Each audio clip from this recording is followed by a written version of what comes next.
Congress committee நம்முடைய கிழக்கு மற்றும் மேற்கு மாவட்டங்களில் கிழக்கு மட்டும்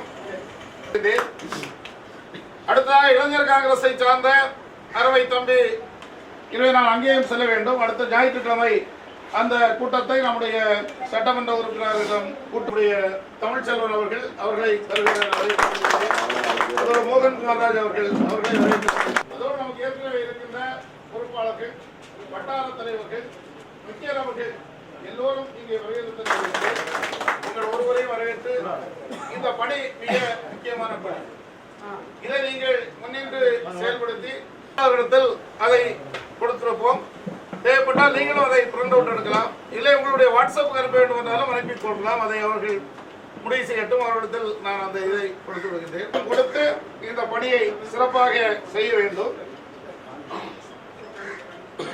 இதனுடைய முதல் கட்டமாக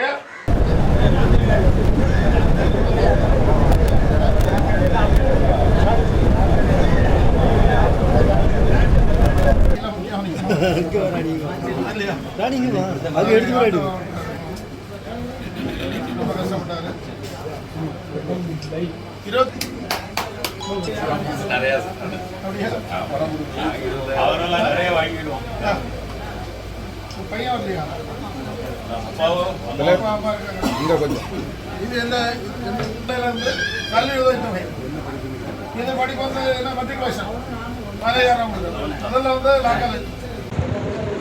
தமிழ்நாடு காங்கிரஸ் கமிட்டியினுடைய ஆணைப்படி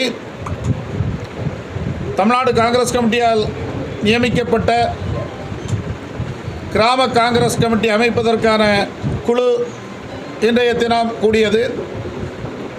அவர்களோடு திருநெல்வேலி மாவட்டத்துக்கு உட்பட்ட ரெவென்யூ மாவட்டத்துக்கு உட்பட்ட வட்டார தலைவர்கள், நகர தலைவர்கள், நிர்வாகிகள், முன்னாள் மாவட்ட தலைவர்கள் அனைவரும் கூடி திருநெல்வேலி மாவட்டத்தில் அனைத்து கிராமங்களிலும் கிராம காங்கிரஸ் கமிட்டியை அமைப்பது என்று தீர்மானித்திருக்கின்றோம்.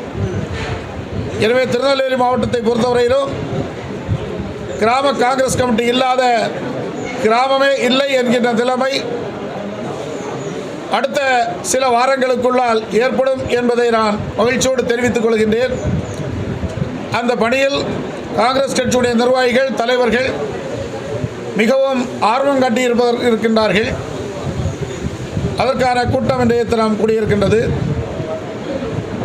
சமீபத்தில் நம்முடைய ஜீவநதியாகிய தாமிரபரணி மாசுபடுவதை கண்டித்தும் அதை புனரமைப்பு செய்து அந்த நதியை சிறப்புற செய்ய வேண்டும் என்கின்ற கோரிக்கை இந்த மாவட்டத்தில் வலுவாக ஒலித்துக் கொண்டிருக்கின்றது. பல அமைப்புகள் மற்றும் நீதிமன்றம் போன்றவைகள் இதில் ஈடுபட்டு கொண்டிருக்கின்றன. இந்த நிலையில் நான் நேற்றைய முன்தினம் நாடாளுமன்றத்தில் ஒரு கேள்வியை எழுப்பியிருந்தேன். இந்த நதியை சீரமைப்பதற்கான திட்டம் மத்திய அரசிடம் இருக்கிறதா என்ற கேள்வியை எழுப்பிய போது அவர்கள் கொடுத்த எழுத்துப்பூர்வமான பதிலில் அதற்கான திட்டம் எதுவும் இல்லை என்று கைவிரித்து விட்டார்கள். எனவே காவிரிக்கு ஒரு திட்டமும் தென்னிந்திய நதிகளுக்கு எந்த திட்டமும் கொடுக்காதது வருந்தத்தக்கது, கண்டிக்கத்தக்கது. எனவே தொடர்ந்து மத்திய ஜல்சக்தி துறை அமைச்சரை வருகின்ற வாரத்தில் சந்தித்து மனு கொடுப்பேன். சரியான தீர்வு கிடைக்கவில்லை என்று சொன்னால் பிரதமரை சந்தித்து இதற்கான தீர்வினை ஏற்படுத்துவதற்கு தொடர்ந்து முயற்சித்து தாமிரபரணியை பாதுகாக்கின்ற பணியில் ஈடுபடுவேன் என்பதை மிக தெளிவாக குறிப்பிட்டுக் கொள்கின்றேன். கங்கை புனரமைப்புக்குன்னு சொல்லி 39,000 கோடி தென்னிந்திய நதிகள் எதுவுமே அதில் இணைக்கப்படலை.